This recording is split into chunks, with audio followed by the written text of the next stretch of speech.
VFW Post somewhere right around after the attacks of 9/11. I was, like myself, like many other of my fellow Americans, I was angry as hell. I felt a renewed sense of patriotism. I went to the Marine Corps recruiter because I was mad as hell. I wanted my M16 rifle back. I wanted to go to Afghanistan and kill some bad guys. My wife was very angry with me because my sons were 1 and 3 at the time, and she said, forget about it.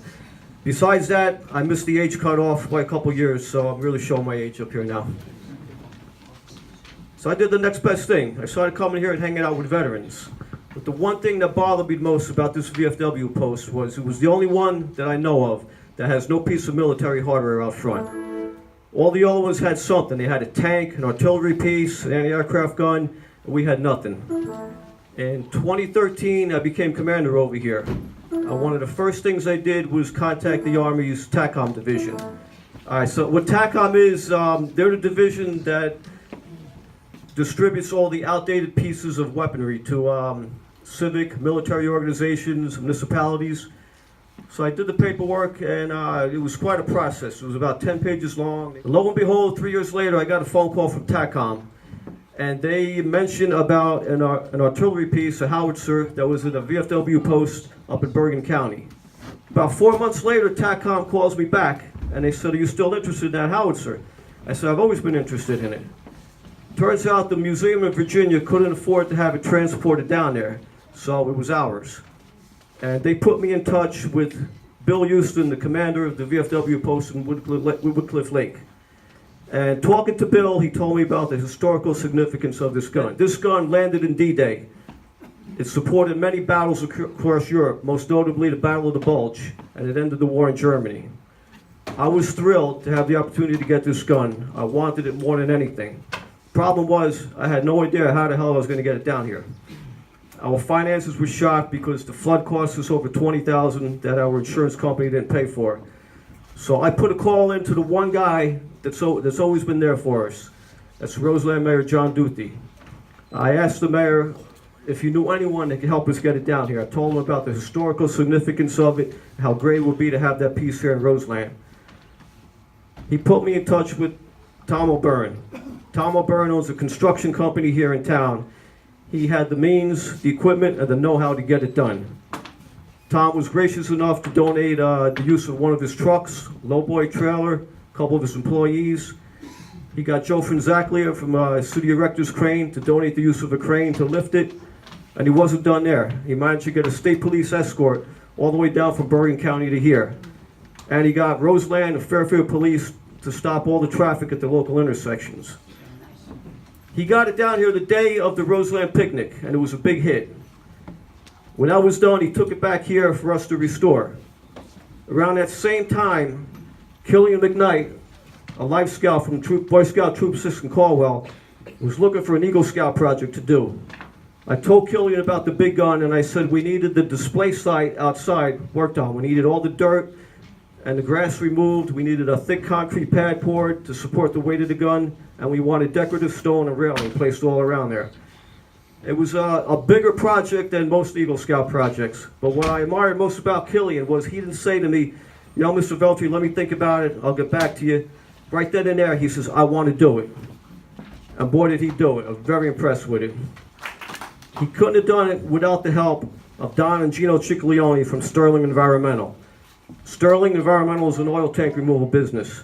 They were kind enough to lend Killian use an excavator. They supplied an operator and dump truck for Killian to get that job done. As far as the restoration of the gun, I got a few phone calls from others outside of our organization that wanted to come in and do the work. I turned everybody down. I figured since it was our brave American soldiers that fired that gun in the war some 74 years ago, that it'd be only fitting that it'd be the hands of VFW veterans to do the work and restore it. So my guys did it. We spent the better part of 4 days sanding, scraping, grinding, and we got it done. And when it was all done, Anthony Majorana from AMS Trucking came in there. He has expertise in auto body work, and he spray painted it with air gun. He did a hell of a job. And when it was all done, our good friend Tom O'Byrne came back, and he put it on the pad for us out front. Now, I got a lot of people recently thanking me and congratulating me on that gun, but the truth is, I'm only a small piece of the puzzle. I found that gun. Everyone else I mentioned here was a community effort that came together to get it done. So those of you that don't know, this howitzer is dedicated to Douglas J. Denman, a Roseland resident and a highly decorated U.S. Army combat veteran who served in Europe during World War II. I regret that Doug is no longer with us, as he passed recently on October 28th. I do take some comfort in knowing that he was told about this dedication to him weeks before he passed. Our country is as great as it is because of heroes like Doug. 619, I'd like to present this plaque to the Denman family, and I'd like to read to you what it says. It says, Douglas J. Denman, a hero among us all. Thank you for your service. Your comrades at VFW Post, 2619, 111018. There's good friends, there's great friends, and there's Tom O'Byrne friends.